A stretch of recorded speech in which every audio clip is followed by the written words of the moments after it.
नमस्कार, आदाब, सत श्री अकाल। Founder story with Himanshu Chhabra में आपका स्वागत है।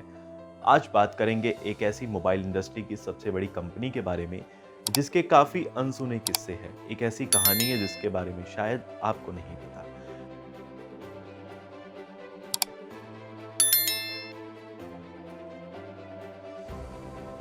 आज बाजार में एक से बढ़कर एक स्मार्टफोन आ चुके हैं। सैमसंग, ओप्पो, वीवो और वही एमआई ने एक तरफ कम कीमत के फोन पर कब्जा कर रखा है, तो वही एप्पल जैसी कंपनी ने आईफोन की मदद से ज्यादा कीमत वाले फोन पर भी अपनी पकड़ बना रखी है। लेकिन आपको पता है, यदि आज से कुछ 12 साल पहले की बात की जाए तो लोगों के दिमाग में फोन के लिए एक ही कंपनी का नाम आता था। शायद आप समझ गए होंगे, और वो है नोकिया, जिसने एक वक्त पर फोन मार्केट के भारतीय बाजार पर 70% कब्जा कर रखा था। हर किसी की पहली पसंद होती थी नोकिया। हम सभी लोगों को एक समय में नोकिया से काफी लगाव रहा है, क्योंकि अधिकतर लोगों के घर में जो पहला फोन आया था वो नोकिया का ही था। नोकिया 1100 और नोकिया 1110 ने तो पूरे भारत में बिक्री का रिकॉर्ड बना लिया था। लेकिन क्या कभी किसी ने सोचा था कि लोगों की जुबान पर 25 साल तक छाई रहने वाली कंपनी अचानक बाजार से बाहर कैसे हो जाएगी? आखिरकार क्या वजह है आज नोकिया के फोन बाजार में नहीं दिखाई दे रहे? तो चलिए आज बात करते हैं नोकिया के सफर की। अर्श से लेके फर्श तक की कहानी आपको बताएंगे। नोकिया कॉरपोरेशन की शुरुआत सन 1865 में फिनलैंड में हुई। कंपनी का कोई एक खास उद्योग नहीं था। कंपनी ने 153 साल के इतिहास में विभिन्न उद्योग किए। इसे लुगदी मिल के रूप में भी स्थापित किया गया था और लंबे समय से रबड़ और केबल से जुड़ा हुआ था ये कारोबार। लेकिन 1990 में नोकिया ने टेलीकॉम के फील्ड में कदम रखा। टेलीकॉम क्षेत्र में क्रांति लाने का श्रेय नोकिया को ही जाता है, क्योंकि इसने लोगों को कुछ ऐसी सुविधाएं दी जो आम लोग सोच ही नहीं सकते थे। नोकिया ने सबसे पहले एक मोबाइल बनाने वाली कंपनी मोबिरा को खरीदा। कंपनी खरीदने के कुछ ही साल के बाद सन 1982 में नोकिया ने पहला कारफोन मोबिरा सीनेटर को लॉन्च किया। इसे लोगों ने काफ़ी पसंद किया। इसका वजन करीब 10 किलो था। इसके बाद नोकिया ने ज़्यादा वक्त न लगाते हुए सन 1984 में मोबिरा टॉकमैन लॉन्च किया, जो कि पिछले फ़ोन से काफ़ी हल्का था। इसका वजन करीब 5 किलो था। आपको बता दें, नोकिया ने ज़्यादा वक्त लगाया नहीं।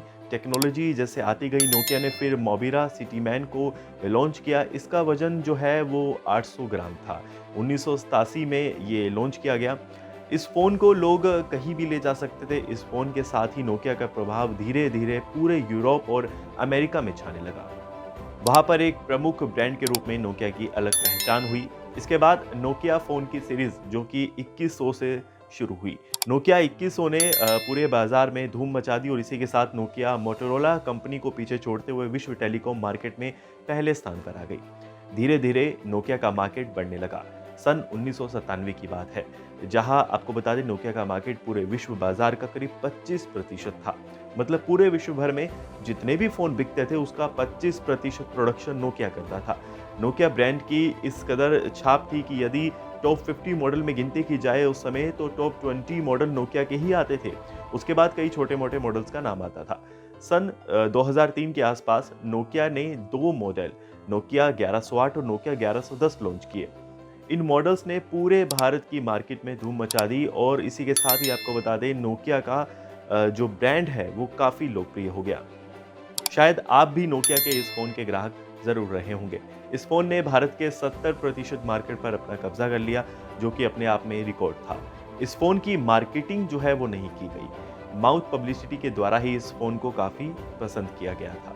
इस फ़ोन की सबसे खास बात यह थी कि इसमें एक टॉर्च थी, जो कि अपने आप में एक अलग तरीके का पहला फ़ोन था। नोकिया फ़ोन की एक खासियत हमेशा से रही है कि इन्होंने क्वालिटी के साथ कभी भी कॉम्प्रोमाइज़ नहीं किया और प्राइस भी इन्होंने काफ़ी हाई नहीं रखे। एक मिडिल क्लास भी इसे अफोर्ड कर सकते थे। इन्होंने हमेशा अपने कस्टमर को एक बेहतरीन गुणवत्ता वाला फ़ोन देने की कोशिश की है। बाद इन्होंने 2006 में एडवांस कैमरे के साथ नोकिया 93 और 2010 में नोकिया 18 लॉन्च किया, जो कि कैमरे की क्वालिटी के लिए काफ़ी पसंद किया गया। उसने भी मार्केट में अलग रिकॉर्ड बनाया। वक्त तेज़ी से बदल रहा था, दुनिया तेज़ी से हार्डवेयर से सॉफ्टवेयर की तरफ भाग रही थी। लेकिन नोकिया शायद इस बात का एहसास नहीं कर पाई, और शायद एहसास करके भी इस बात को इतनी गंभीरता से नहीं लिया, जो इसकी आज की स्थिति का मूल कारण बना। गूगल, एप्पल जैसे नए नए प्लेटफॉर्म आ रहे थे जो मोबाइल सॉफ्टवेयर के साथ लॉन्च कर रहे थे।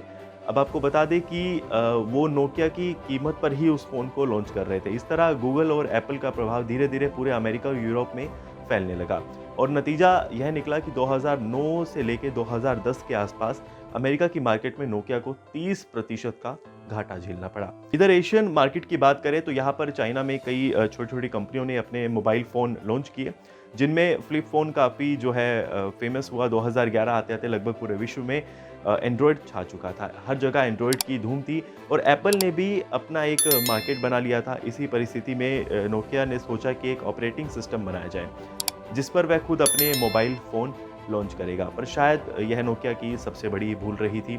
नोकिया बाज़ार को नहीं समझ पा रहा था, क्योंकि एंड्रॉयड ने हर ऐप डेवलपर को एक ऐसा प्लेटफ़ॉर्म प्रोवाइड किया कि सारे ऐप डेवलपर एंड्रॉयड के प्लेटफ़ॉर्म पर ही एप्लीकेशन बना रहे थे, जिससे एंड्रॉयड का इकोसिस्टम काफ़ी मज़बूत हो गया था। जो कि नई-नई कंपनियाँ थी वो भी अपने फ़ोन लॉन्च कर रही थी। एंड्रॉयड ओएस को उन्होंने स्वीकार किया था। नोकिया ने बाजार में उपलब्ध ऑपरेटिंग सिस्टम के साथ ही अपना फ़ोन लॉन्च करने का सोचा, लेकिन यहाँ पर उन्होंने एंड्रॉयड को नहीं लिया, विंडोज़ को चुना। विंडोज़ डेस्कटॉप, लैपटॉप के क्षेत्र में सम्राट है, पर मोबाइल के क्षेत्र में विंडोज़ ऑपरेटिंग सिस्टम का कोई खास प्रभाव नहीं है। लगभग पूरा मार्केट एंड्रॉयड और एप्पल ने कब्जा कर रखा था। अब आपको बता दें कि फिर भी नोकिया ने विंडोज़ के साथ अपना ये फ़ोन जो है वो लॉन्च किया। नोकिया ने लूमिया नाम का एक फ़ोन लॉन्च कर दिया, जो कुछ दिनों तक मार्केट में तो चला, लेकिन फिर बाद में यह मार्केट से गायब हो गया। इस घोषणा के बाद नोकिया के शेयर 14% गिर गए। आखिरकार नोकिया को व्यापारिक घाटा काफ़ी ज़्यादा हो, इस कारण नोकिया को माइक्रोसॉफ्ट ने $7 अरब में खरीद लिया। और उसके बाद आपको बता दें कि नोकिया की जो पहचान है वो मार्केट में बनी रही। तो इस तरह आपको बता दें कि नोकिया की अर्श से लेके फर्श तक की एक कहानी है कि नोकिया काफ़ी सालों के बाद मार्केट को नहीं समझ पाया कि आखिर मार्केट में किस चीज़ की ज़्यादा डिमांड है। अपने नए विंडोज़ को लॉन्च किया नोकिया ने, जो मार्केट में नहीं चल पाया। तो नोकिया ने एक समय में अपनी अलग पहचान बनाई है, लेकिन बाद में नोकिया जिस तरह से काफ़ी डाउन गया, ये सभी आप लोग जानते हैं। लेकिन नोकिया के जो फ़ोन हैं वो एक समय पे काफ़ी पसंद किए गए थे, सबका ड्रीम फ़ोन बन गया था नोकिया। तो आगे भी आपको हम नए-नए फाउंडर्स के बारे में बताते रहेंगे, फाउंडर स्टोरी से आपको रूबरू कराते रहेंगे, कुछ ब्रांड्स के बारे में आपको बताएँगे। देखते रहिए हमारा ये show founder story with Himanshu Chhabra. जानने से पहले चैनल को लाइक कीजिए, सब्सक्राइब कीजिए, वीडियो को शेयर ज़रूर कीजिएगा।